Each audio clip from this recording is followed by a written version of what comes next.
Boom. We're live. We're recording. Back here on the Sazmining Podcast. I know we've been away for a while. I'm bringing it back. Who am I here with? Mickey Koss, business ops manager, business operations at Sazmining. Unfortunately, his last day here with us, but that's why I wanted to record a podcast with him. Hoping that this Sazmining podcast will be about Bitcoin mining, news, culture. So nobody better here to talk about it with than Mickey. Mickey, what's happening? Yeah, thanks for having me, man. Yeah. It's been a while since I've been back in the podcasting seat. So I'm gonna be probably just a little bit as rusty as you here, but you're actually a regular on Cafe Bitcoin with Swan. You've been on Why Are We Bullish with BTC Sessions. You've been on a couple of other podcasts.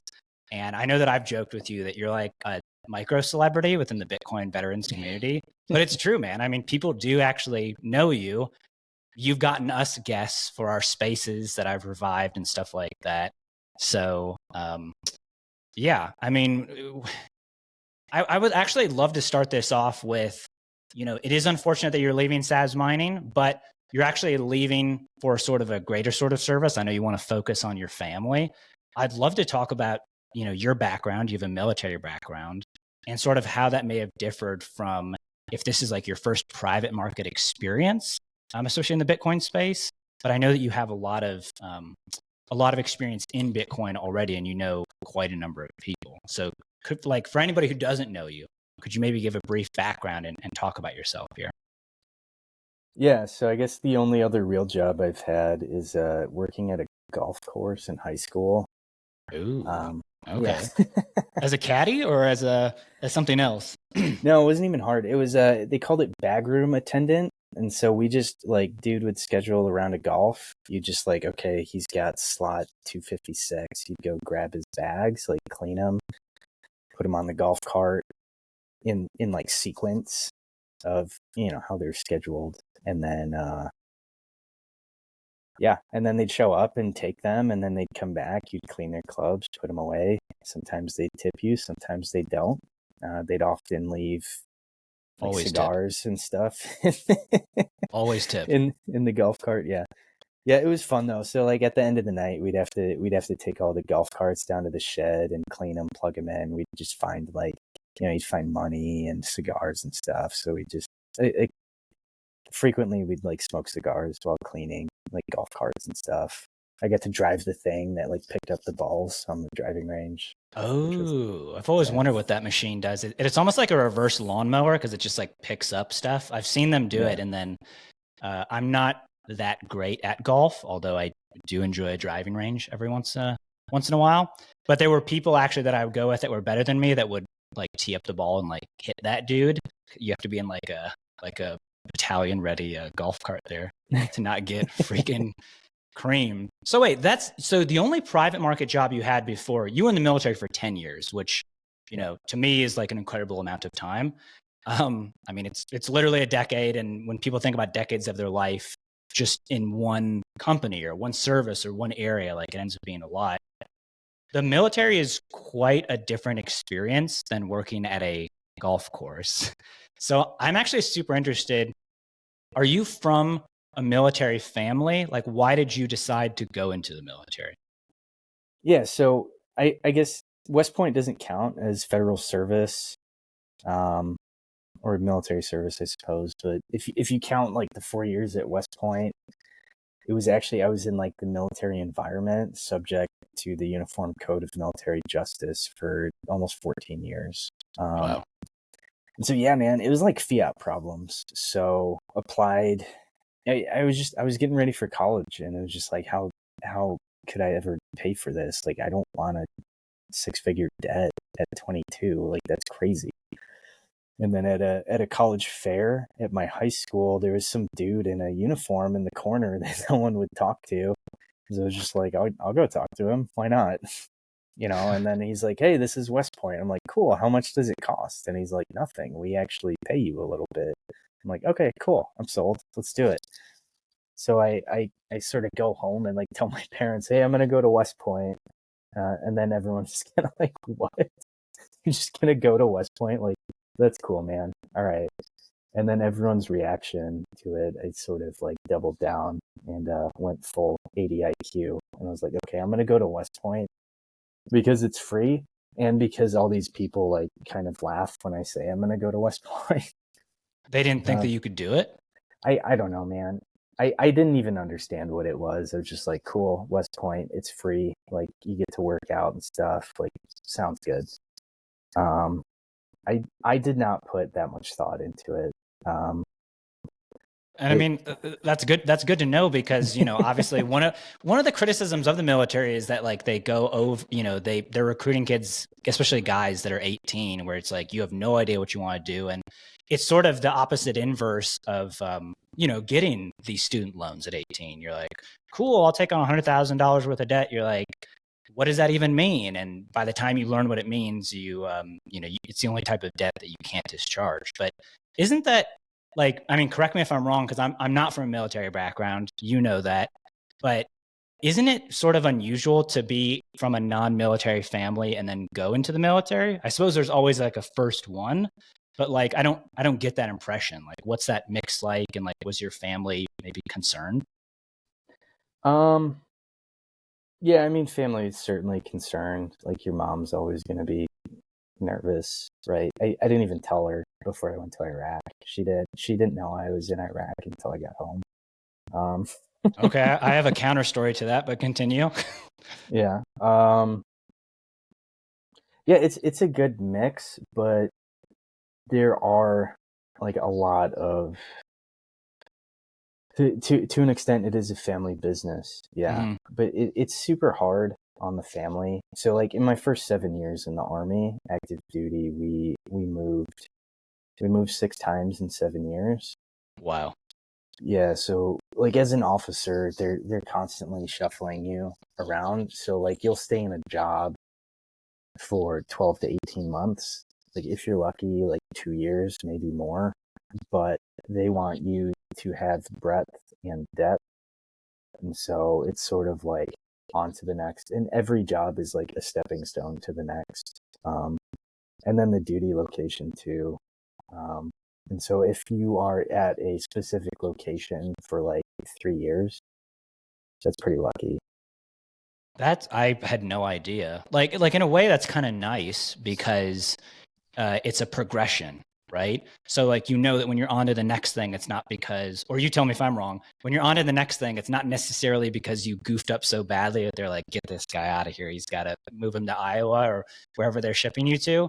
But it's usually like you're progressing upwards through the ranks. And so like, you literally have a physical marker of like, well, we no longer live in Denver anymore. And that's because I got promoted, which you don't really get, forget working remotely. You don't really get like working in a company until like, I don't know, your office is so crazy that you're like smoking cigars in a leather chair at the top penthouse or whatever. So like, I can see, especially for a guy, it's sort of like a interesting sense of accomplishment. But yeah, and especially since you're married and have young kids, that must have been really tough. Yeah, certainly difficult. So first is commissioned out of West Point in 14, went to Georgia for 6 months for infantry training. They like to call it the Benning School for Wayward Boys. Oh, yeah. Okay. It was Fort Benning. They named it something not Fort Benning, which I don't care to learn at this point in my life. Sure. And then 6 months later, we moved to Colorado. So I was in Colorado Springs for about 3 years in the infantry. So yeah, I mean, it was kind of crazy because you have like, so I show up my first job. I'm 22, second lieutenant, and I am suddenly responsible for like literally signing for like 30 to 40 million dollars worth of equipment. Like I am responsible for it. Like I sign a piece of paper, like I'm liable. And then not only that, you're in charge of like 40 people. That's quite hefty. You're like looking around, you're like, are y'all sure? Y'all sure that I can sign this? Yeah, like, Dad, where's my dad? But yeah, like the NCOs, the non-commissioned officers, the sergeants, like my platoon sergeant, like I'm technically in charge of him. He's like 35. He's been in the Army for like 15 years. You know, he's deployed 3, 4, 5 times. He's spent literally like years in Iraq and Afghanistan, and like I'm his boss now. And so it's like super interesting dynamic. Yeah. And the way the military works is it's like, and I think you've commented on this before, that maybe some of the regimentation isn't nearly as strict as it appears to be. But like when I think about the military, it's sort of the opposite of a startup, right? Sazmining's still a startup. There's technically a hierarchy, right? Kent is the CEO. He does make the decisions, but like technically, if you want to, you can jump in, help anybody, do any project, as long as you don't goof it up, right? Whereas the military is like it's almost like a ruthlessly strict hierarchy, to where that's why you have the ranks, and I don't know any of the ranks. They still baffle me, but to where it's like, yeah, you're like, oh, I'm a 22-year-old guy, and like guy to guy, it doesn't seem like you should be telling him what to do, but just based on the organization that you're in, it's like legal and like expected that you're going to do that, and that is sort of a weird thing to think about. Yeah. So I mean, the rank, very hierarchical, like defined authority, but at the same time, like you're everyone is a manager of chaos at their level, I guess, in the operational. I mean, in pretty much all of it was chaos. And so like there's very regimented like planning for operations. Like when you have the time, it's a deliberate operation. You take a lot of time like planning details. But what the commanders do is they define the end. And so like here's the mission. We need to take this village, right? And so like you can clear a village with a 2,000-pound bomb, like boom, village is cleared. But the commander also defines his intent, right? And so it's like, you know, is it a soft knock? Is it a hard knock? Like, and so with you sort of define like a vision and an end state for the mission, and then you allow like the subordinate leaders to like figure it out. It's called discipline initiative, and it's like what the entire army is supposed to run on. And so like to an extent, when we were on mission, it's like we planned, I understood like what the commander wanted the end state to look like, and nothing ever survives first contact. So like the plan, like as soon as you make contact with like the practice enemy or the real enemy, like nothing goes according to plan, but you understand what the end is supposed to look like. And so a lot of the time you're sort of just reporting back to the boss and telling him what you're doing. And so it's like, hey, this happened, this is how I'm handling it, and then you just sort of drive on, and you just sort of figure it out and manage the chaos. Yeah, so that was my first 4 years. So in a way, it is actually a lot like a startup. It's just, as I said in a previous call, it's a little bit more regimented and fully capitalized. So I mean, that's just super interesting to hear that like nothing goes according to plan. You're managing chaos.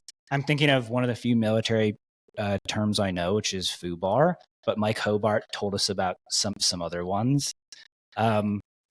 Like tell us a little, because that actually does sound like it prepared you to work at a startup. Like just go into that a little bit deeper if you can, and then maybe tell us some military slang that would go along with that. I mean, none of the slang. My wife, if I use the slang, my wife's gonna scold me. So I'm not gonna go there. Okay, gotcha. But yeah, I guess it prepares you for making. So like you learn what decisions need to be made fast and which ones don't. Yeah. And so I think working in sort of like a high stakes, like high pressure environment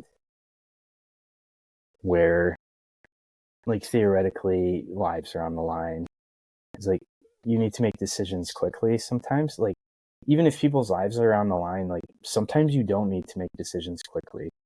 sometimes not making a decision is like the best thing to do, and like let things play out theoretically.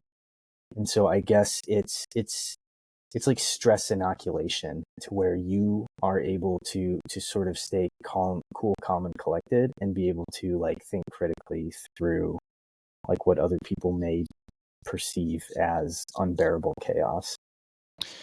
That's really interesting, because that does come from startups and just the working world in general too. Is if you've worked long enough, if you have a long enough work history, you should have some form of stress inoculation and resilience there. But actually, sort of what I'm hearing you say is like, was there a combination of, because we're going to get to Bitcoin here in a second, because I know that you discovered Bitcoin when you were in the military. Is there almost like like you have to find the mix between short-term and long-term, short time preference and long time preference with some of those decisions in order to act correctly within like so many people? Yeah, certainly. And I mean, you learn it quick at West Point. I think my first semester there, I had somewhere between like 22 and 24 credit hours my first semester. Like, it was a lot, man. Wow. And so it was either like you don't sleep ever, or you figure out like what you actually need to do to get through it. And so one of the tools I like to show people is called the Eisenhower matrix, and it's just a quad chart. And so on one side, it's urgent, not urgent, and then on like the top is important, not important. And so a lot of people live like their entire lives in the urgent, important quadrant. And so like everything's an emergency. They have to they can never prioritize things, and they're just constantly like killing themselves to get everything done as quickly as they can. But like, you don't have to. Maybe it's important but not urgent. Like, throw it on your calendar, set a reminder, schedule it, do it later. Like, do you really need to like stop your work to check your email, or whatever, stuff like that, man. It's just the accumulation of like learning through pain, I suppose, because you have so many cycles of going through like just so many operational cycles, and just learn through pain. It's like, okay, I actually don't need to make this decision quickly, and you need to calm down. Love that you brought up the Eisenhower matrix. It's not something that I use. It's something that I use mentally, but I don't ever actually like plot it out or do it. For those that don't know, it is named after Dwight D. Eisenhower, maybe the last decent president of the United States, in my opinion. Bring him back. It's actually funny that he he developed that before computers, and we had all this tasking stuff, and you get reminders and this, that, and the other. And before we scientifically knew that being stressed out and having like all this cortisol raging through your body is just bad for you, like no matter what. Like it's pretty much never good. It's always bad, unless you're in a life or death situation where you need to be so stressed out that you need to like run away or defend yourself. So 2 very good tips. I don't remember how many credit hours I was taking when I went to Auburn, but hearing you talk about how like you're either deciding, well, do I not sleep or do I get this done? The only comparable experience that I have is I was the managing editor and first online editor of the Auburn Plainsman, which was Auburn's school newspaper. And there was like no digital stuff back then. We were literally still producing a physical paper, which makes me sound like Amish or something like that right now. And it was just an incredible amount of work that I don't know how many credit hours I was taking. This was junior, senior year, but I had to learn that the hard way. I don't think that I knew about the Eisenhower matrix back then, or that things weren't an emergency or this. I was just on all the time, and it does a number on your body, man. It's bad for you. If you're listening to this right now, just don't do it. Okay. Figure out a way to decompress and stretch it out over what truly is urgent, what is truly not urgent. Yeah, for sure, man. And, being at a military college and then transitioning into the military, when exactly, like, what was the touch point where you learned about Bitcoin? Like, we sort of know about your military background right now. You've already given us a couple of helpful tools there. Eisenhower matrix is something that people forget about. When exactly did you learn about Bitcoin? And was your first touch point like enough to be like, oh, I'm in this now? Or is it, you know, like how I always hear, where I think I had 3 touch points before it like totally clicked for me? Yeah. So when I lived in Colorado, I think I saw it on like Fox News, you know, Interesting. when it hit like 20K that first time. Mm-hmm. And I was just like, okay, that's stupid. You know, I had an economics degree, so I was like super smart, right? I thought, like, I was like, oh, it has no cash flows, you know, it's stupid, just like gold. Um, so wrote it off for several years. But after the infantry, I transferred to Army finance, which is sort of weird. I had a really weird career, man. And so went to finance school in South Carolina for 6 months, and then we moved to Fort Hood, Texas. And I was a commander at a finance unit there.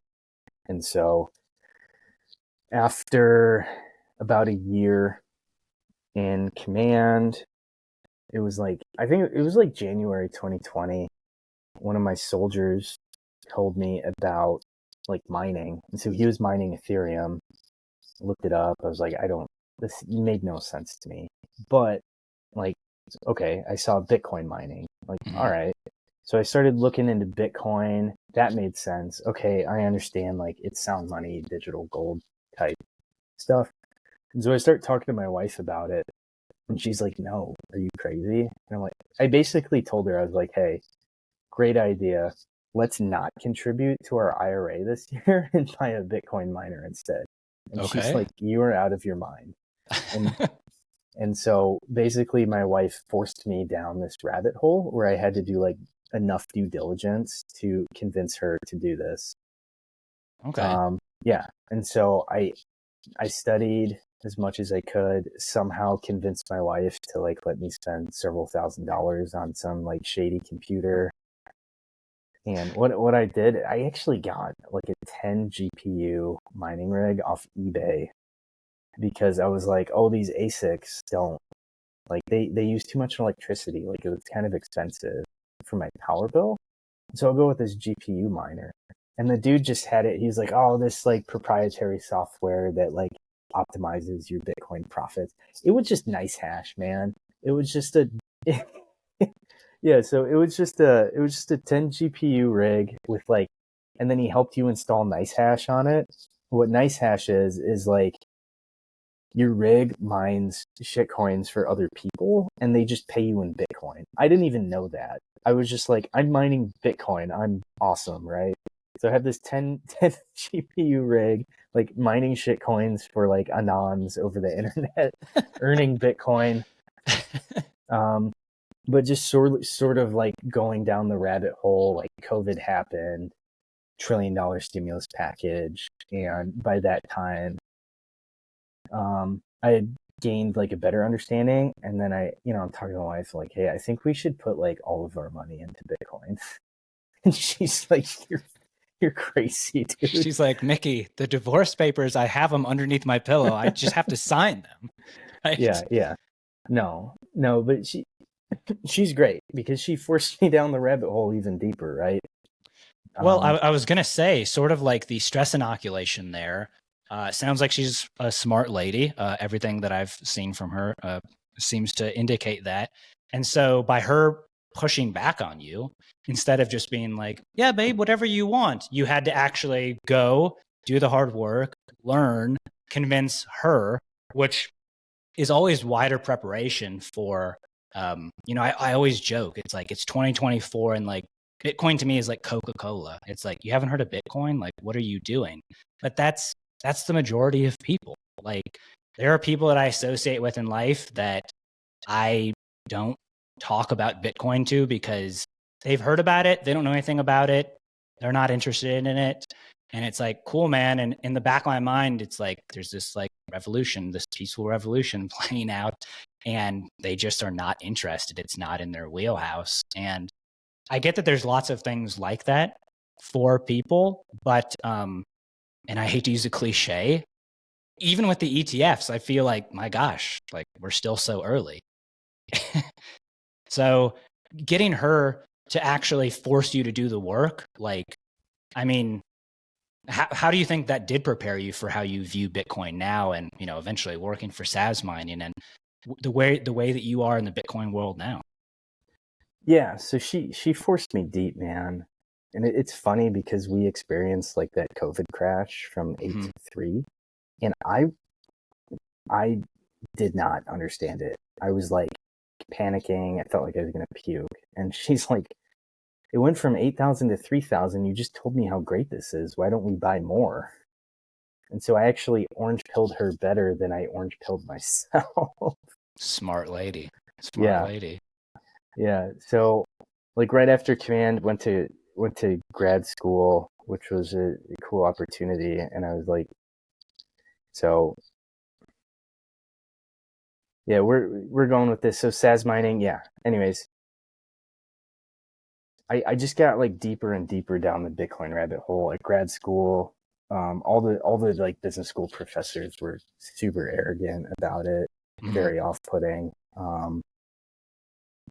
But again, just like pushing the conviction, I would do more research so I could like dunk on them in class, and just like push back against their stupid comments, like the financial accounting professors, like, oh, it has no cash flows, I can't value it based on this model from 1934. Like, okay, great.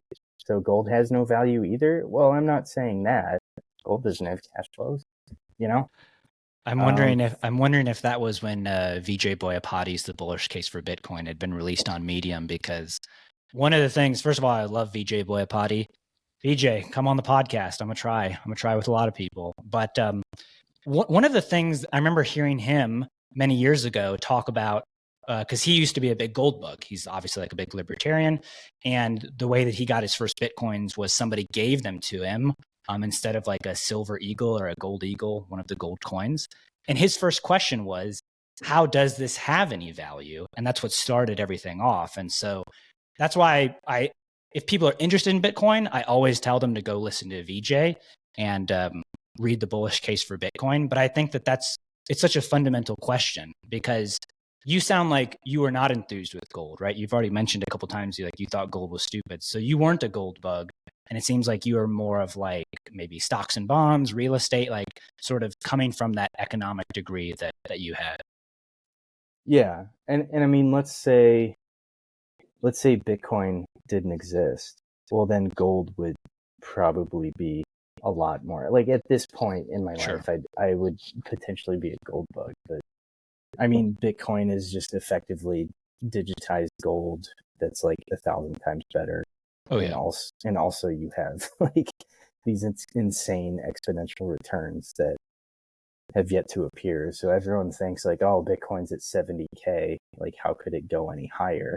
And it's like, well, the US dollar has no limit, and the government's spending like, adding $1 trillion of debt every year. And so, like, as the interest rate or the interest payments go parabolic, like money supply is going, dude, it's just perpetual like money printing. Like, you don't even understand what you're talking about. So, like, 70K is nothing.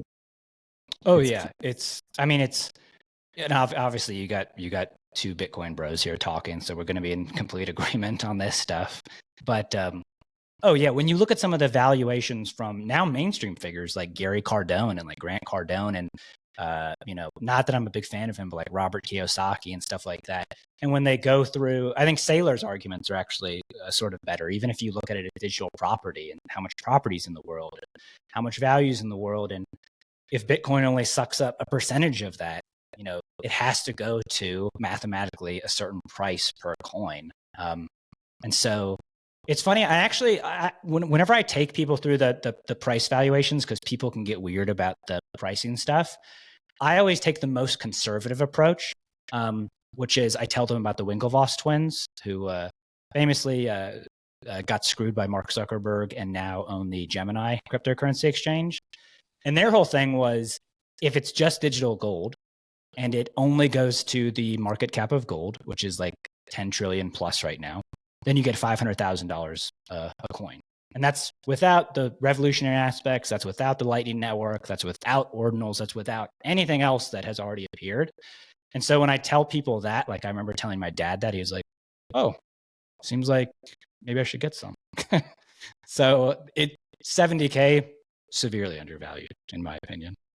Yeah. And I mean, and then you take into account the perpetually expanding monetary supply, like I said, and all of those asset classes will increase in value disproportionately to like money creation. And so, okay, gold is, I don't know, 12 trillion, I think last time but what happens when they print another 10 trillion, is True. gold. And like, obviously it's not all going up to gold, but it's not a 1-to-1, they print money, Cantillon effect, it pumps the prices of scarce and valuable assets disproportionately. And so that pool is perpetually expanding, which means Bitcoin will be perpetually expanding. And I think it's the fastest horse of the race. Yeah, I would actually say that I owned gold many years ago. It's almost sort of embarrassing to even admit, because I was buying like teensy tiny amounts at a time. It was when I was listening to a lot of libertarian stuff. And when you get really deep into libertarian philosophy, there's unfortunately very few libertarians that are into Bitcoin now, even now in 2024.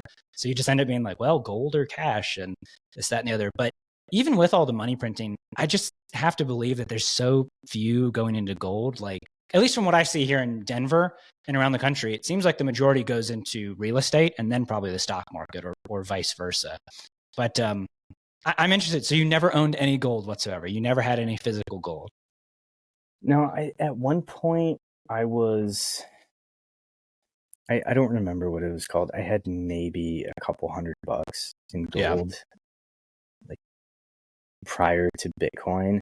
Mm-hmm. And so I'm like trying to remember this now. But maybe like $200. Well, because it's funny, because when we talk about like the better mechanisms that Bitcoin has as a store of value, Lynn Alden is sort of famous for talking about this, about it's teleportable, it's openly auditable, you can store it in your head or on a USB drive or things like that. I've actually found it sort of difficult to, if you've ever owned physical gold, it's sort of like owning a firearm or any other like precious device that has to be stored correctly, or else bad things can happen. And so I remember when I owned, like, let's just say a couple $1,000. I don't even know if it was that much. It would depend on the price of gold. When I owned that much gold and then some silver, it was like, now I got to get like a safe, and the safe has to be like underneath my bed. And then you were like, what happens if I have to leave? And like the safe was heavy to pick up, and like, could I put it in my car? And like, so I'm extremely familiar with how difficult it is to store gold. Nonetheless, the other things that you might have of value in your house that you want more than cash. So like Bitcoin just beats it by a bajillion in my reason here. But yeah, it's one of those things where I've almost sort of found that if people become gold bugs, sometimes it's easier for them to become Bitcoiners, and then sometimes it's like never, because I don't know, there's just some stick there. What do you think it is? 60% of the time it works every time. Yeah. No, I think it's sunk cost bias. Yeah. I mean, especially with Peter Schiff, right? Like, dude's got so much money and time sunk into gold that he probably knows deep down that Bitcoin is better, but his entire like business and persona is just completely dedicated to gold. And so he's just like, just can't get over those sunk costs, man. Can't get over the sunk costs. It is a logical fallacy at the end of the day, so I won't blame him for being illogical. That it's sort of built into it. Maybe it's also too that, because I can remember when I sold my gold, I sold it via eBay. It sold quite well, but I know that I was getting less for it than what I paid for it, and I put it all into Bitcoin. And at the time, I was like, "Oh man, am I making the right choice?" And obviously, yes, that was the right choice.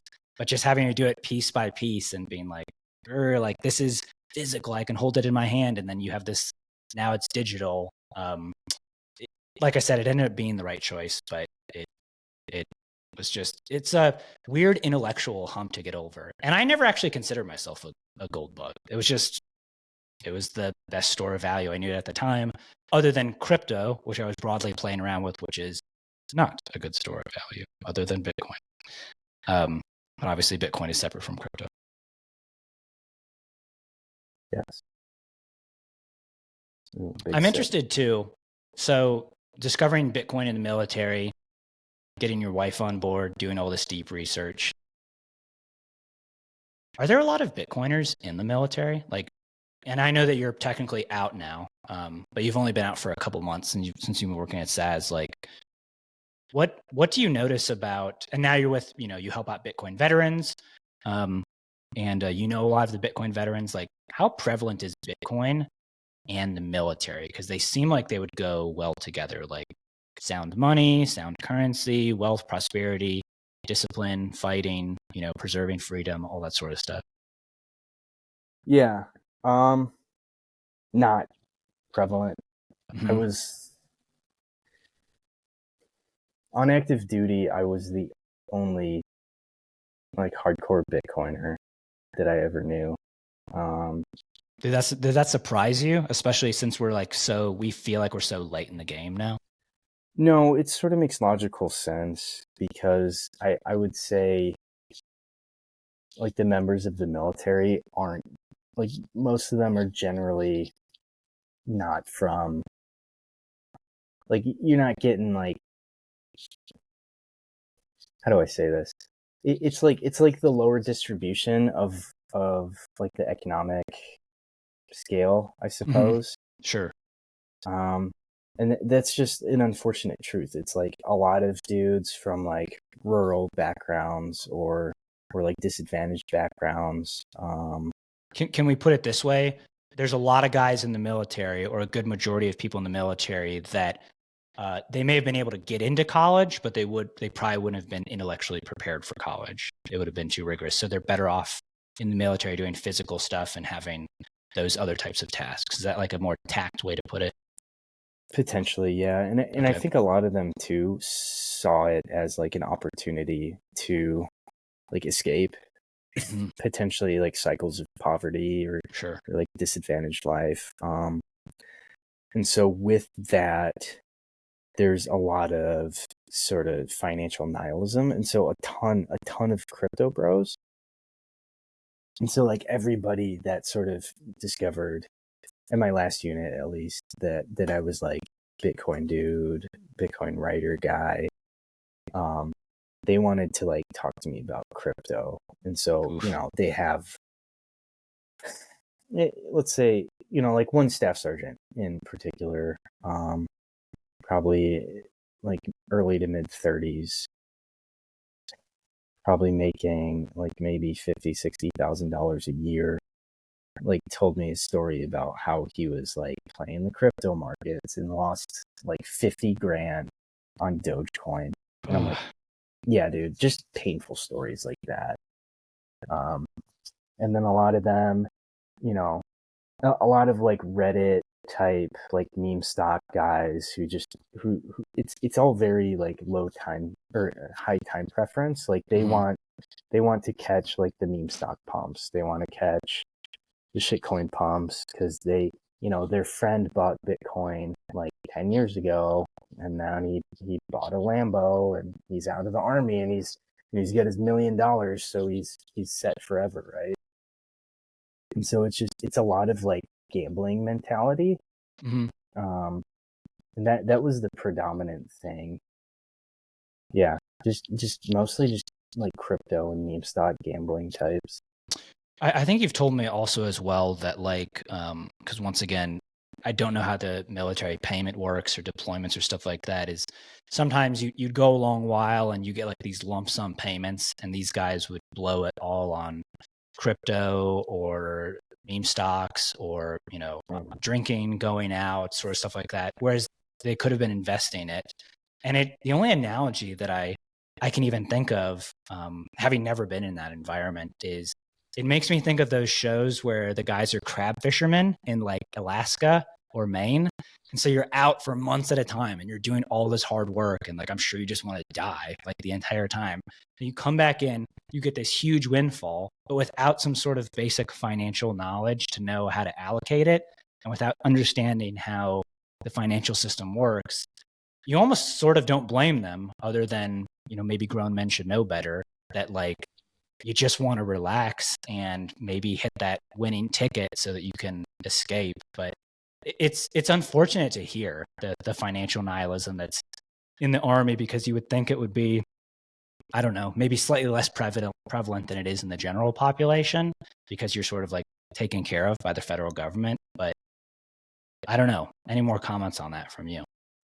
Yeah, I mean, so technically they're grown adults, right? But you get like the army specifically, or military, is like very young demographic, and so you get like 17 to 19-year-old kids straight out of high school who just got out of basic training, and now they're making like $2,000 to $3,000 a month. They're living in the barracks. They have no rent. They have no bills. Like, they're rich, man. They are rich. So no responsibilities other than just like showing up to work in the right clothing at the right time. And they have, and so they like, there's not a good effort. There is an emphasis on it, but it's not well executed. And so just imagine like the high school kid, like you live with your parents, you start giving your high school kid like $2,000 to $3,000 a month allowance. Like, what do you think's gonna happen, man? They're gonna come home with like a Camaro, and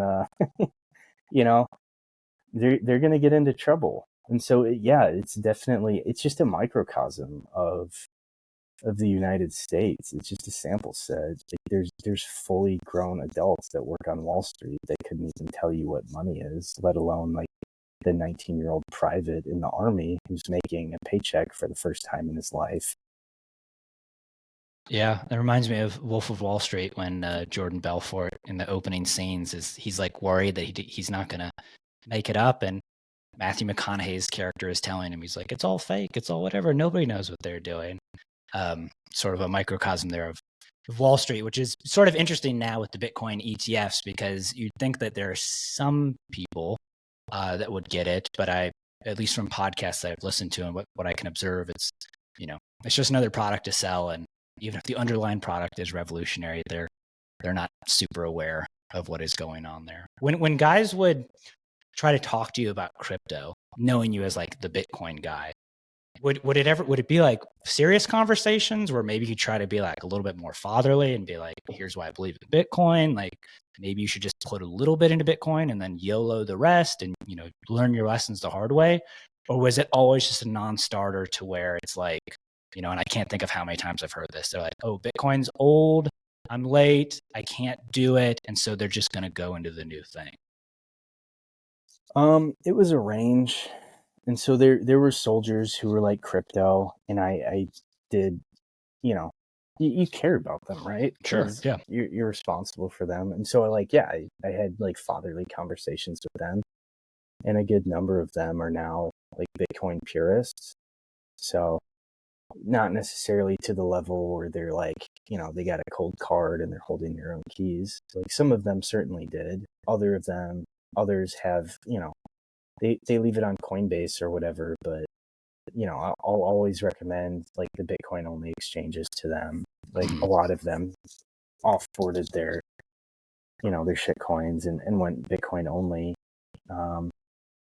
There was one dude who was like, hey, I heard you write for like Forbes about Bitcoin. I'm like, yeah, man, like, what's up? And he's like, oh, I'm so sorry, like Bitcoin, like you're too late, it's hit. And then he went on this like 10-minute rant about how Bitcoin's dumb. And I'm like, dude, I write for Forbes about Bitcoin. Like, you don't know. Like, why don't you ask a question? Like, did you just come here to like force your stupid opinion on me? Apparently so. Like, please leave. Then he took the bandana off and was like, I'm Satoshi. Hey. Yeah. So yeah. I told him to have fun staying poor. Yeah. Be humble and stack sats. That's usually the way to go. Do you still like, because you do write for, you've written for the Swan blog, you write for Forbes. There was another one, there's a couple other ones that you've written for. I think you have some stuff on Bitcoin Magazine as well. Do you still get people that like will message you out of the blue or want to talk to you and be like, hey, you're wrong about Bitcoin? Because I maybe it's just because I'm not prominent enough that I deal with that even in my personal life. But it's been a long time since someone other than a family member that I expected to be skeptical about it has like really wanted to like fight me on Bitcoin. Most people are like, okay, that's cool. I don't even know what Bitcoin is. Have fun with that. No, I wouldn't say anyone ever like DM'd me. There's some family that had given me like guff about it, but at the same time, like they thought we were still on a gold standard, and so I told them like dollar's not backed by gold. Like, what are you talking about? They were sort of shocked by that. Noster. Should I stop posting to Noster because like people on Noster were actually like super mean. Yeah, I haven't had the greatest experience with Noster, and there's some criticisms of that as like a platform about how viable that is, but it's still cool. I think everything involving public-private key cryptography is cool generally, even if I don't use it. So, yeah. Yeah, and it's not like it didn't hurt my feelings or anything. It's like I like who needs that, right? Like, Oh yeah. I put like, hey, here's this educational Forbes article on Bitcoin, and it's like, yeah, we know that already. Like, fuck you. I'm like, okay, well, fuck you too, I guess. you know what's funny is I have found that, and I hope that I never become this guy.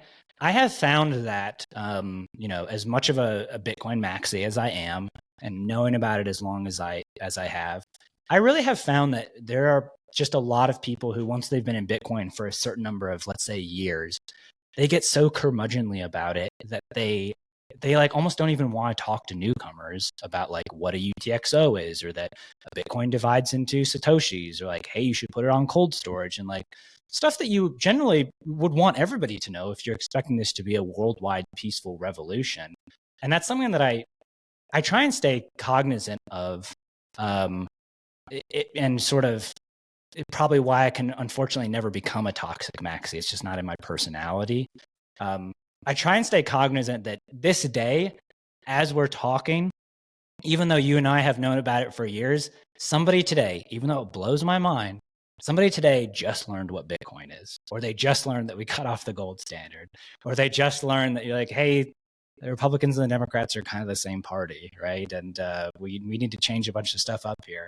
And so I just try and keep that in mind and try and meet people where they're at. Whereas I do sort of, I really cringe when I see people like screaming at each other, whether it's online or in person. It's just not very, it's not a very good abundance wealth mindset, which I think Bitcoin is usually good at cultivating in people. It seems like there are better ways to do that. Yeah, and I mean that's why, like, that's one of the reasons why I keep writing for Forbes. It's like it's not for the money because you don't make a lot. Newsflash. You buy like a steak, but maybe it'll buy a couple steaks a month if I publish enough. But yeah, I mean it's the opportunity to tell people to like clear up misconceptions, like tell people who wouldn't like necessarily know about Bitcoin in a forum that like normies respect. And so you tell a normie like, oh, I write for Forbes about Bitcoin. Like it adds a whole new layer of credibility in that normie's mind. And so now you can send them like, hey, like Forbes is talking about Bitcoin and like here's this cool stuff. And like, and then, it's easier to like give them that than some sort of like toxic maxi article from, insert like weird esoteric Bitcoin blog from the depths of the internet. It just adds that credibility. And so I think that's what's lost on some of the critics. It's like, okay, cool. Like you don't like this, like got it, but it's not for you. It's for the normies. It's for the people that don't understand it. Yeah, and you publishing in Forbes is sort of the media equivalent of Fidelity finally having a spot Bitcoin ETF that they custody. It's like the technology didn't change. Bitcoin was always financial technology, decentralized. You could take custody of it. It's fully auditable. All that good stuff that we love. But there are some people, I won't throw my father under the bus here, but it's like people that I knew, that I talked to about it, that knew what it was, that had learned about it, that it really took until the ETFs were listed that they were like, well, I guess it really is legitimate. And you're like, nothing changed. They just put it in a different wrapper and you're more comfortable with that wrapper.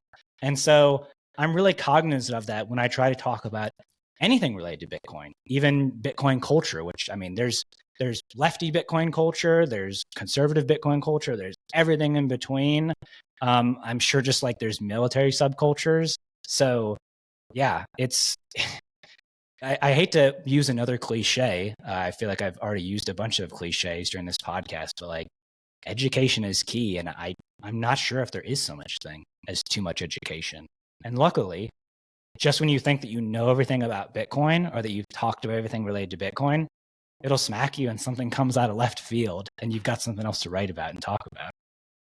Yeah, for sure, man. I mean, it's super interesting. I wrote, 2022. I think it was summer of 2022. I wrote this article with this super inflammatory headline. It was like, Bitcoin mining doesn't need to be profitable. And it went like viral with some troll just like shitting on me, man. It was like, my wife created a Twitter account for the first time just to read the comments. And Oh gosh. It's like this, like, did he have a stroke? Is this guy retarded? But I was talking about like benefits, right? And so like, you can use the heat, you can like balance grids with it. And so like, if you're behind the meter balancing the grid as a service provider, maybe you're not paying for energy. Maybe you're like splitting the Bitcoin with like the energy producer or something. Maybe they're even paying you because you're providing like that grid balancing service, things like that. And it's just funny because I was on Cafe Bitcoin a couple of weeks ago, and then Marathon gets on and we're like, hey, yeah, we're doing all these like things basically they're working to turn, Bitcoin mining into a service where they're doing things like balancing the grid, harvesting the heat and monetizing it. And it's like, oh, hey, imagine that. Well, and it's so weird too, because knowing about Bitcoin for as long as I have, I was actually really late to like the energy grid. It's like energy money, sort of the electrical and engineering side of it, because, I don't know if you know this about me, Mickey, but like I can do math and like I can do math related stuff. It just takes me twice as long. I'm much more of like a words, art, culture, sort of humanities, creative guy. But it was actually, I got orange pilled on that when I was at a Denver Bit Devs meeting where Rob Warren, who works for Riot Platforms, gave an entire presentation about how in the future, you're going to need Bitcoin mining to make the grids 100% efficient. And I was just like, I probably sat there the entire time, like, just like this, like, I didn't know this, like, what is going on? Not only did I know that we don't build energy grids like to be efficient, because that's sort of impossible in the current system, but just like the load balancing, sucking up energy, turning off so we give it back. And then you see all the stuff that they're doing in Texas and you're like, you could just be bullish on that alone. Like, forget even the price of Bitcoin. That's just a crazy, interesting electrical engineering feat within itself. So I'm bullish on that amongst many other things, but yeah, there's just always so much more to learn. Yeah, man. I mean, just like a tiny example of that is like wind energy, right? And so the wind does not blow 100% of the time. And so what do you have to do? You have to build more wind turbines than you like theoretically need. Yep. But then sometimes the wind blows a lot more than it usually does. And so if all of those extra wind turbines are all rocking at 100% capacity, like, you will literally blow up like substations and melt the freaking transmission lines. Like, the wires will melt. Well, it is just, you don't blame people for not knowing this, because once again, it's like, I'm not an electrical engineer. I'm just like many other things in life. It's just like, hey, it works. I pay my power bill. I trust that the people that are in charge of this are doing their thing. Whoa, what's happening? Okay. And yeah, but it's an entire education within itself. And that's just one aspect of Bitcoin, right? We're just talking about the energy side of it, like the economic side of it, and then how that affects culture, politics, even art is like, it just, sometimes I'll lay awake at night and be like, I got to go to sleep. I got to stop thinking about this stuff. Yeah.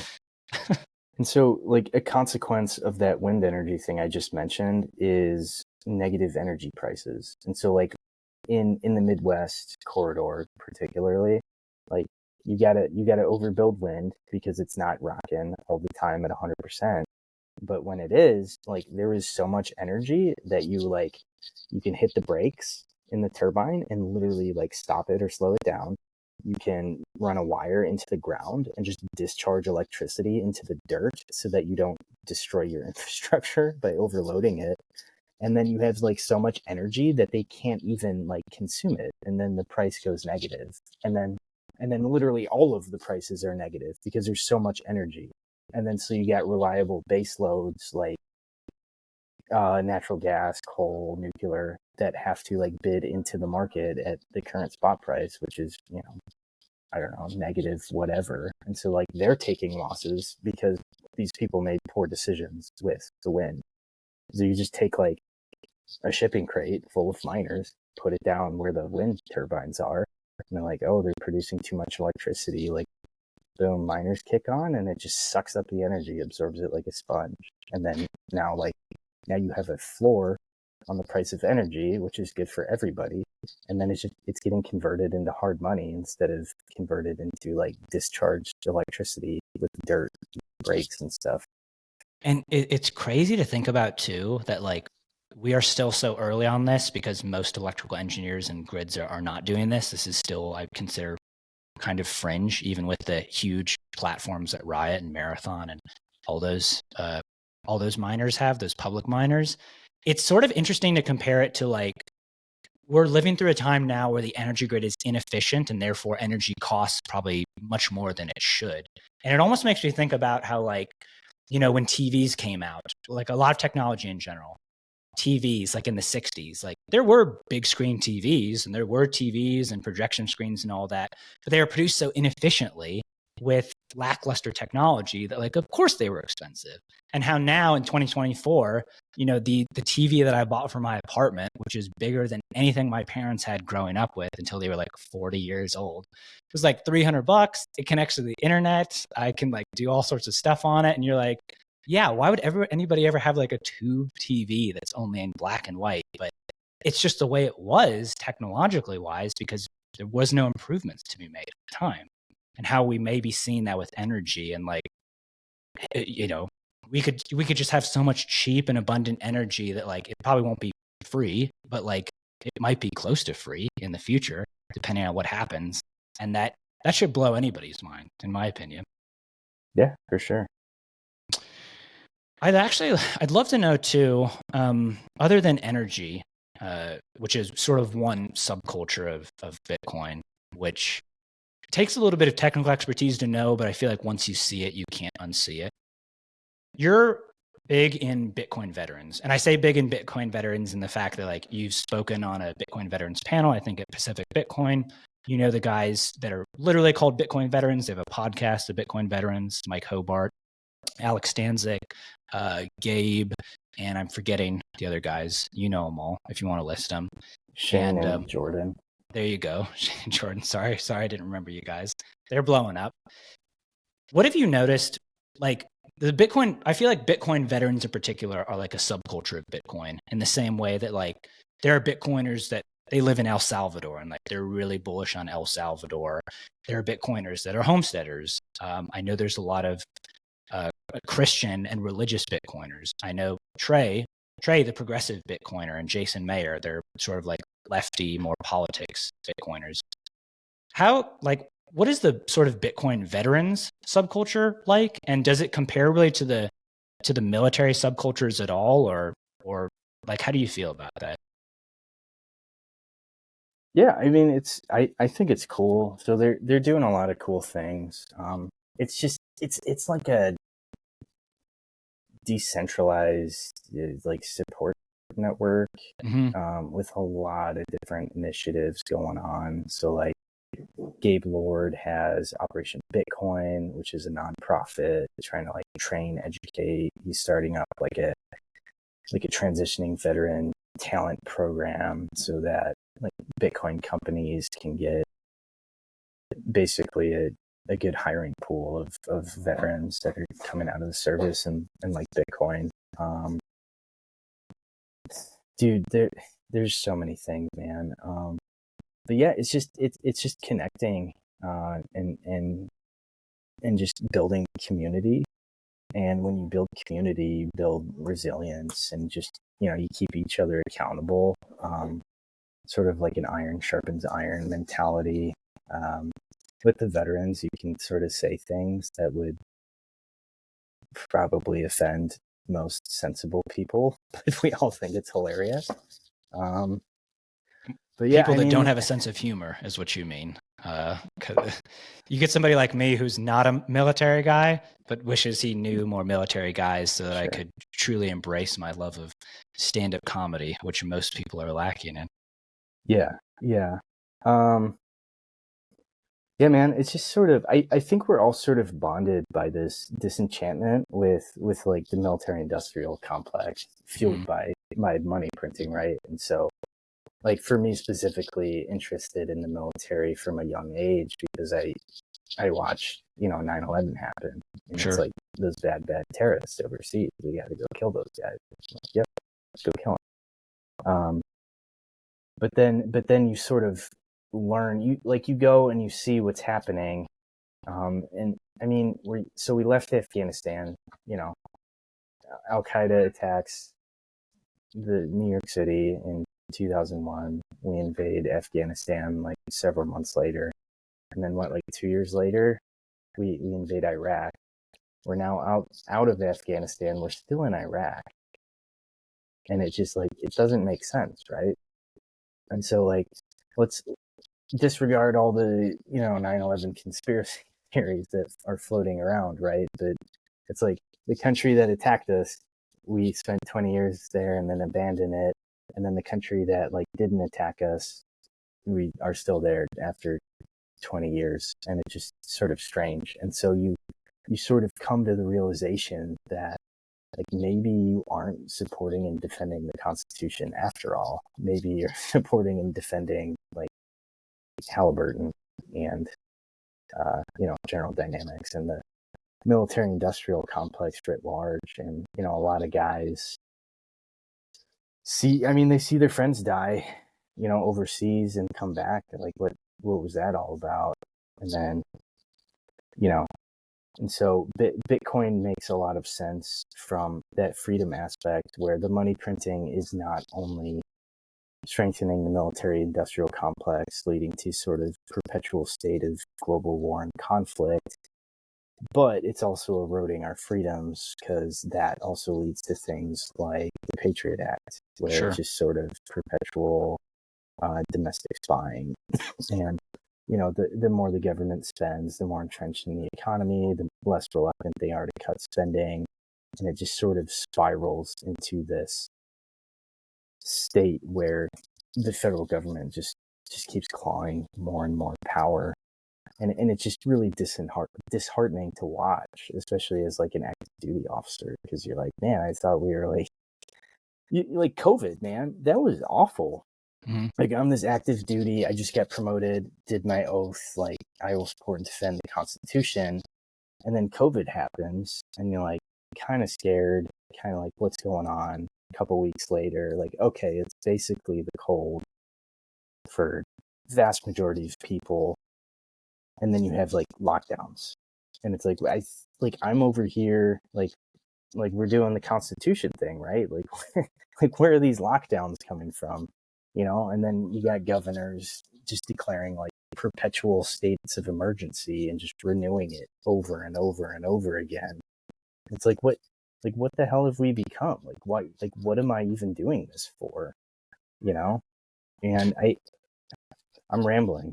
Please go ahead. You're doing good, because I was actually going to say, I wonder if veterans and maybe other sort of service members, like police, firefighters, I don't know, I'll even lump EMTs, stuff like that into there.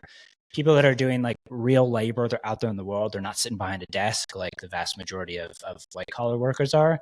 When you add in the swearing an oath to the Constitution, which I've not had to do, it sort of puts a different dynamic into it to where you really are thinking about these things. Whereas like the way that I came to some of these realizations was I went through journalism school, right? Which I sort of laugh at because like it's sort of a joke, but at the same time, it wasn't a joke financially. And I will actually say that I did learn how to, at least when I graduated from journalism school at Auburn, they were still teaching you how to critically think, and they were teaching like it was old school journalism. And so when you learn how to do all that stuff and like do investigative reporting, and you're taught to basically question everything. I don't want to say it turns you anti-government, but like there's a reason why when Nixon resigned, it was because journalists at the Washington Post published that story and were doing real journalism. And there actually used to be a joke that some of our professors would tell us in school where they'd be like, if your mother tells you that she loves you, you might want to check that out, right? Like, don't believe anything. So when it comes to that sort of stuff like that, and this was during the Obama administration, and you learn about like the Patriot Act and all this and all that, as like an actual trained journalist, old school, I have no idea what it's like now. You immediately have that immune response where you're like, there's no way that could be true. Or like, you're like, that seems unconstitutional. You're like, that seems like there should be a lawsuit for that. But you're sort of powerless to do anything because the traditional media was also dying literally at the same time that I graduated. And I'm just wondering if Bitcoin in particular, because I don't see, to be fair, I don't really keep up with any mainstream journalists / know any people that were in my J school anymore. I'm wondering if Bitcoin has a certain amount of appeal to the military that it just doesn't for some other people that aren't like super deep into finance or super deep into history. Yeah. I'm going to close my windows real quick. The kids are playing outside. No worries. I think it's hard to sort of get their attention, right? Because it's just this intangible idea, man. I mean, it's like it's too good to be true, right? And so they're just yes. Was it Croesus? Jesse Myers on Twitter, Croesus, wrote this really great article about why like Wall Street yuppie elite don't believe in Bitcoin, and he's got this great quad chart where it's like IQ and trust in the system. And so yeah, being in the military, inherently you have like a certain degree of trust and faith in the system, otherwise you wouldn't have volunteered to join it, right? And so I think with a lot of military guys, like that initial step into Bitcoin is very difficult because they sort of need to give up that degree of trust in the system, which requires like a certain degree of ego death. But once they come to the realization of those things, then it's a natural fit. I think they just need to experience that sort of trust in the system ego death first. Like most of my peers, man, made fun of me relentlessly for Bitcoin. To the day I left, even watching it, like, was it 2023? It ran up 150%. And I'm telling them at like, they're dunking on me at 16K, like, oh, look at Bitcoin. And I'm like, just wait, man. That was always my answer. I'm like, just wait. But they never dug deeper because they just didn't care. Well, and that's one side of the spectrum. The other side, you're talking about like Wall Street yuppies and stuff like that here. I have a buddy who's a corporate lawyer who I don't know how much he makes, many lifetimes ahead of what I've ever made. And it's almost like if you're in those upper tiers of society, those sort of professions, I think that maybe there's almost like, I don't want to call it an arrogance because he's not a bad guy, but certainly there are people in those tiers that have an arrogance to them that they're like, I made it through 13 years of medical school, or I went through the toughest law school and now I make, 250K, 300K a year, to where it's like the fiat reward, because they're making so much money, like to not believe in the system. I think it is just, it's almost like, I think you had a good word. It was like ego death. It was like, what do you mean the 300K that I'm making isn't like the culmination of all the hard work and all the shit that I took and all this sort of stuff like that? And it's a status thing too. It's like, I did all this work and I did all this stuff so that I could be the top dog. And you're telling me that like what I'm being compensated in doesn't really make me the top dog. And that maybe, I hate to say this because it's a little bit exaggerated, I could be like wasting my life in some way. Yeah. And I think to a certain extent that's it's like they're applying the halo effect to themselves, which is another cognitive bias where it's like, bro, I'm making $300,000 a year. Like I'm the man. I am so smart. You know what I mean? Yeah. So it's like they use sort of like job titles and salaries as like a proxy and measure for like IQ. And so it's like, bro, you make, like you're on like some weird gig with a startup, like you run Sazmining's like social media, you're like the social media manager. I'm a lawyer on Wall Street, bro. Like I make a lot more money than you, so like I'm way smarter and I'm not going to listen to you. I've always had it's been a while since I've like gotten mad at anybody or let people get to me because I'm too old now, even though I'm only 32. And I would never get in a fight with somebody because I'm too lawyer brained from talking with lawyers to know that once you get into a physical altercation with somebody, even if it's self-defense, you still have to show up in court and it's just a whole hassle. So it's always been like a whole thing with me to where like people can make fun of you and be like, you're this or you're that. And I start laughing. And I'm sure that throws people off guard because it sort of seems like I'm a little bit crazy, but it's like, it's almost like I just can't believe it. Like you almost sort of look at the measure of a man sometimes and you're like, you make 300K, you're really the top dog, you're doing all that. But like, you're acting like a little kid. Like you're not acting like a man. Like I'm more of a man than you and I'm not making anything at the moment. I'm just, I do Bitcoin education. I do blogs. I try and network with people and, I've done other stuff before in my career, but like, I don't know, maybe that's just, I hate to call things like fiat brained and part of the fiat system because I feel like that word gets overused a lot, but there's no good substitute for it yet about what that system that people are in mentally sort of represents. Yeah, I think too, it's like if you're confident and secure in yourself, like you never have to fight. It's only the people that are insecure that feel like they need to prove themselves that have to fight. So like you want to tell me Bitcoin's down, like no, I don't give a shit. It's fine, man. Yeah, people would make fun of me and I just laugh at them. And in my mind I'm just smiling like, all right, bro, have fun staying poor, like whatever, I don't care. I know I've never actually told anybody to have fun staying poor because I'm just a little bit too polite to do that. But I've definitely thought it numerous times. I end up feeling bad about it sometimes where I have a couple of family members that even though they know I'm into it and I've explained it to them, like they're convinced that Bitcoin is like a pump and dump scheme. And it reminds me of in Coinbase's legal brief, when they went public, they have as one of their risks that Satoshi could come back and dump all his coins and that would severely affect the price of Bitcoin.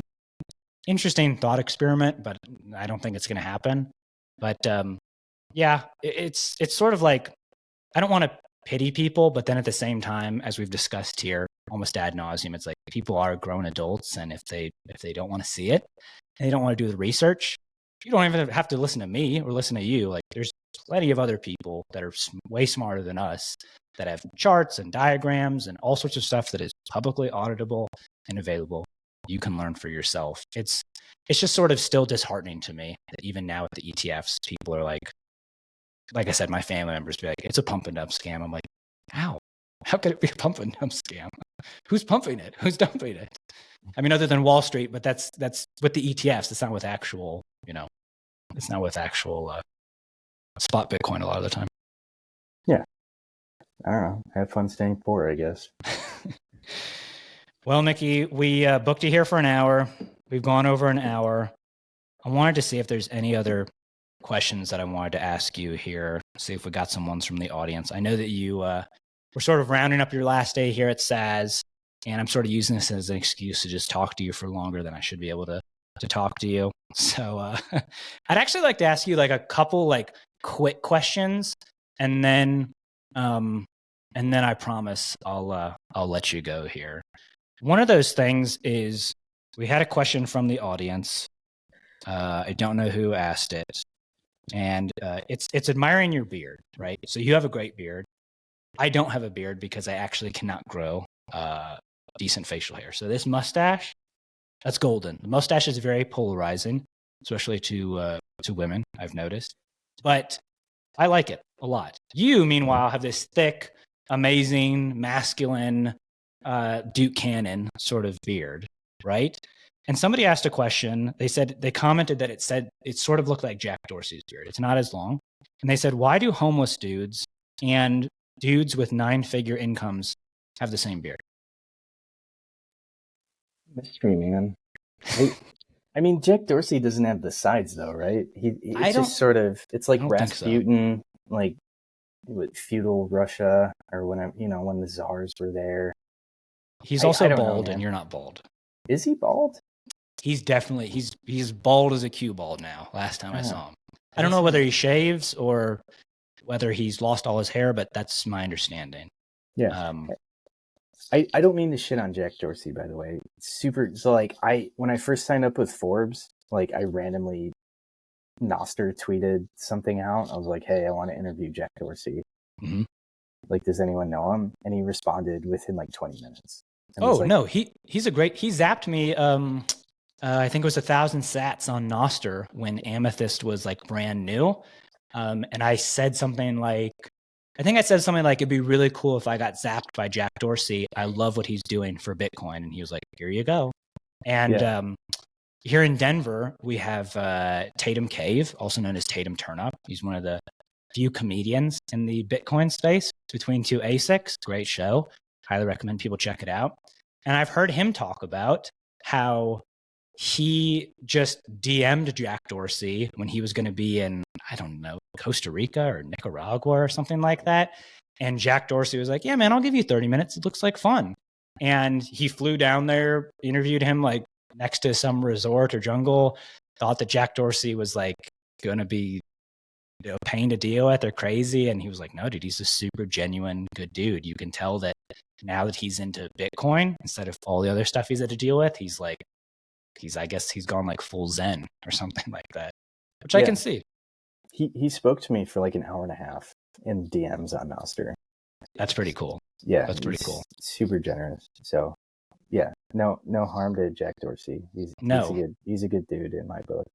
Not at all. And I know that we have a lot of customers at Saz that we're trying to diversify into different pools. And I know that Ocean Pool keeps constantly being brought up. I'm obviously not a developer. I know that it's a little bit more difficult than just selecting a pool to actually get Bitcoin mined into a pool. But it seems like he's doing a lot of good things for the ecosystem. And, if he was an outright scammer or if he was doing bad stuff, like there are more than enough people that would point that out because he's too high profile to get away with that stuff. So I haven't tried BitKey, his new hardware wallet, but apparently that's also getting good reviews too. So it's looking like Jack Dorsey is going to be a major contributor to Bitcoin for the time being. Yeah. I'm wondering another little thing too. Couple more questions here.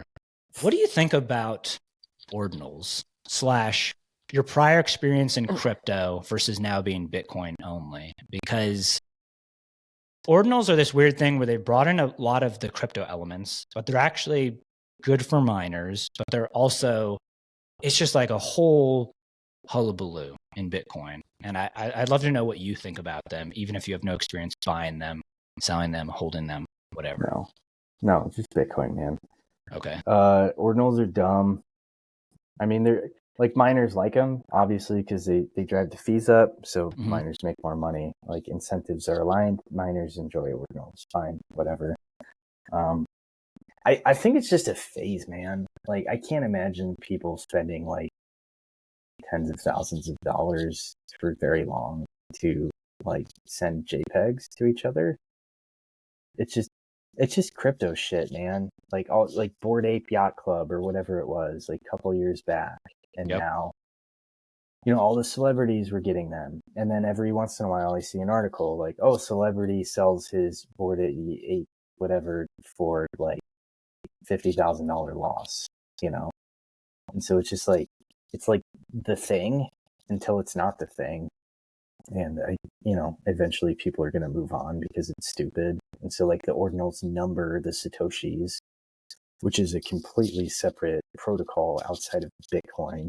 Mm-hmm. And so it's like, it's arbitrary. Like, who's to say, like, what if the dude who controls ordinals, like, what if somebody just like changes the numbering system, which is a lot more possible than somebody changing Bitcoin core unilaterally. So, I mean, like, I don't think the ordinal creator guy would do that, but I mean, it's possible, and it's dumb.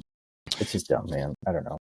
No, and I mean, you're allowed to have whatever opinion you want to. I found it interesting coming from the crypto world where NFTs, like, if you're in them for long enough, you're like, it's decently interesting for art, but at the same time, there's just so many flaws that it's hard for me to be bullish on them, especially having like the valuations that they were getting, even in places like Cardano and stuff like that.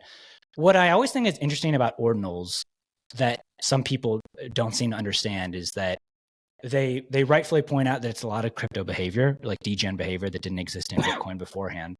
But the guy who invented them, Casey Rodarmore, is a Bitcoin maximalist. And so I always wonder, like, why would the guy who's a Bitcoin maximalist do something that's bad for Bitcoin?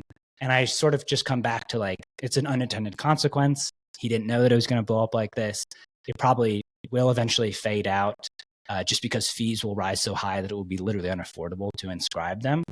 But I've actually heard Saylor talk about how, I don't know, let's say you were founding a new country that was like the United States or something like that, and you wanted to inscribe the Constitution someplace forever that it would never disappear from. Since Bitcoin is digital property, inscribing it upon that digital property for huge, astronomical fees so that nobody can change it. It makes me think about different use cases, but obviously the use cases for it right now are not that, and it's a lot of crypto behavior. So I know that the community is 100% divided on it, and I just try and stay neutral and know about as much stuff as possible. But I only have a little bit of experience with it. Yeah, I don't know. I mean, like, one absurd like example of a potentially good use case doesn't justify its existence. So sure. Yeah, you're more like Peter McCormack, where you're firmly the monetary maximalist, and I know Peter McCormack hates ordinals, and he doesn't want to talk about them at all, even in nuance. That's totally fine.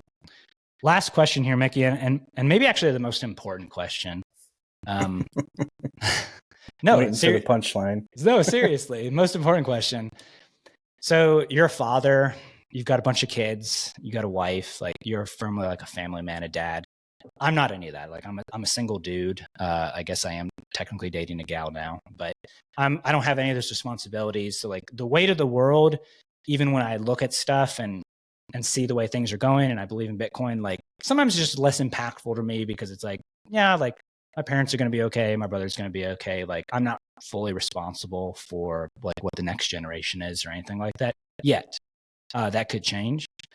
I'm honestly sort of wondering, like, do you think that you're into Bitcoin more for yourself, or is it for like your kids and the next generation? Because I've heard guys that are fathers talk about this, and I find every single answer totally fascinating. Like, do you find yourself stacking for you, or in your mind are you like, I'm stacking half for me, half for my kids, like half for whatever my family legacy is going to be? Like, I'm super interested in that answer. Yeah. Sort of the nuanced take. I'm stacking for like the family in multiple capacities. Like, so like the kids do have like Bitcoin that we're setting aside for them. So we have like a monthly DCA for the kids. Every time family, I don't think my wife's parents know this yet, but every time like the grandparents send them college money, you bet your butt we're smash buying Bitcoin, sending it to cold storage. Oh boy. Yeah. So like the kids have some Bitcoin. But I guess I am stacking for like, I don't want to, I don't want to work forever, like full-time job. And that's not to say I want to just retire and like do nothing and just sort of fade away with no purpose to my life. But like the army took me away from my family quite a bit. Mm-hmm. And I don't want a job that's gonna like keep me from my family. I don't want to miss my kids growing up. And so I suppose like one of the biggest reasons I'm stacking now is that so I don't have to work like the entire time they're growing up and like miss their lives, because there's statistics that say like when they leave the house at 18 or 20, like that's like 80 or 90% of the time that you'll like ever spend with them. Yeah. And so you need to get in that mindset that like people, I mean, this is the cliche I'm going to throw at you that now is like people say time with the kids is precious, and like it absolutely is, man. And I feel like I wasted so much of that time in the army doing dumb shit. Like a week after my son was born, I got recalled off of paternity leave to go run a range in the field for a week. Just dumb shit, man. Mm-hmm. And I don't want to do dumb stuff. I don't want to do things that are going to take me away from my family constantly. And so like, if the job is not remote now, I'm not taking it. And guess what? I have Bitcoin, and like, I don't necessarily like, I can't retire right now, but like, I don't necessarily need to make concessions and get tied by like golden handcuffs, because we live a modest life by design and we stack Bitcoin. And so we have sort of like a relative degree of financial freedom where like I can be sort of picky with what jobs I choose to take so that I can prioritize my family and being like a present father as they grow up. Because I don't want them turning into purple-haired communists. And so, like, would I leave Bitcoin? Like, am I going to create some sort of like super stack in a blind trust to like make sure my kids are, generational wealth? Like, I understand the generational wealth concept, but I also sort of think that I think it was Warren Buffett. It's like one of the only good things he said of recent years. But he said, I want to leave my kids with enough money so that they think they can do anything, but not so much that they don't have to do anything. And so like you see the rich kids where they like inherit the trust fund and it just ruins their lives. Oh yeah. And so like that's something I've been thinking about lately, is like, how much money do I actually want to leave the kids? And that's not to say like I don't want to take care of them or whatever, but at the same time, like there's a lot of meaning in struggle. Like you find meaning and purpose in struggle, and potentially why so many men and young men are attracted to the military, right? And so I don't want to necessarily like I don't know, man. Like, do I want to take away like the need for the kids to like struggle and find purpose and lead a meaningful life? Like, to what extent do I want to set them up so that they can just drink Mai Tais on the beach for their entire lives and have just like a terrible, because it sounds cool and it's probably cool for like a couple days, but if that's your entire life, like you're going to be miserable. So I don't know. I want to spend time with my family, and I'm trying to figure out how much Bitcoin to leave the kids so that they're not like ruined, I suppose. I love that answer, because there's a lot rolled up into there, and it reminds me of my father actually talking to me about wealth and about money, and he said something along the lines of like, you should definitely try to make as much money as possible. You should definitely try and become rich, but the point of it is so that you just have complete control over your life. And so whatever you want to do, whether that's be a writer, work full time at a charity, build something, do this. Nobody can ever tell you no, because if they tell you no, you say, well, I don't have to listen to you. I'm just going to do this or do that. And, you're sort of the CEO of your own startup of life. And it's interesting that you mentioned the drinking Mai Tais on the beach. I've never been wealthy enough to where I could just stop working, just stop retiring. But I've obviously been unemployed a number of times in my life, which is essentially, I think if you're looking at it in a positive sense, is a forced retirement while you're looking for another job. And I've always found that 1 to 2 weeks off, amazingly nice. Love it. And then I start to get itchy and I start thinking about like, I'm going to write this article about this, or I'm going to listen to these podcasts where it's like, how does a combustion engine work? And like, I start doing something anyways. And a lot of times it ends up not being necessarily productive in the sense that it's making me money. But there's just countless stuff that I wrote on Medium or other places, or learning how to podcast or do this, that just comes from like, all right, I'm super relaxed. And like, I woke up at 10 a.m. for 14 days in a row and I did whatever I wanted to. And I stayed up late and like, now I'm ready to do something. And like, there just seems to be a natural inclination for humans to want to be productive and go through their lives like that, even if there is that struggle, because I think that you're right. The struggle gives it meaning, even though we don't like it at the same time.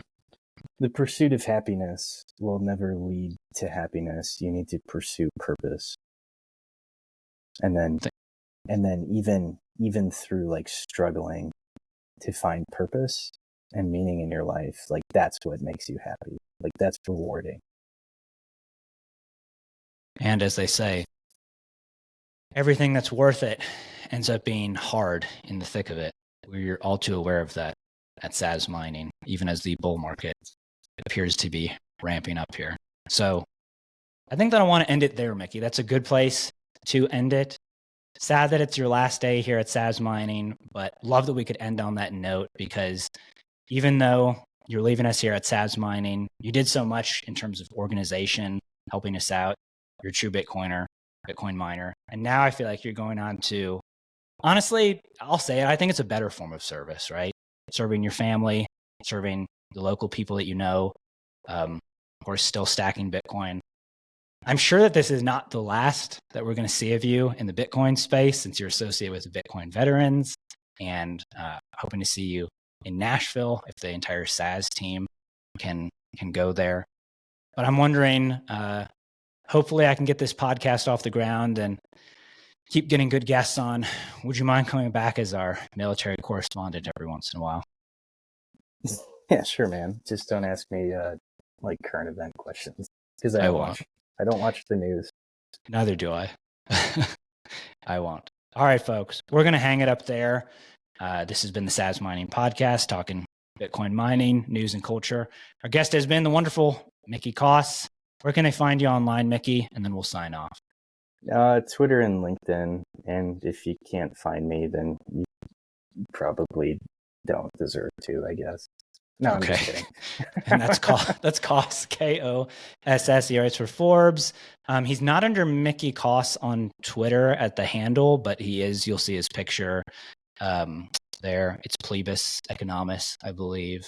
Let's put it in the show notes. Yeah, let's try and put it in the show notes. I'm going to have to actually figure out how to do the show notes over again in this platform. I've done show notes before, but this is a learning thing.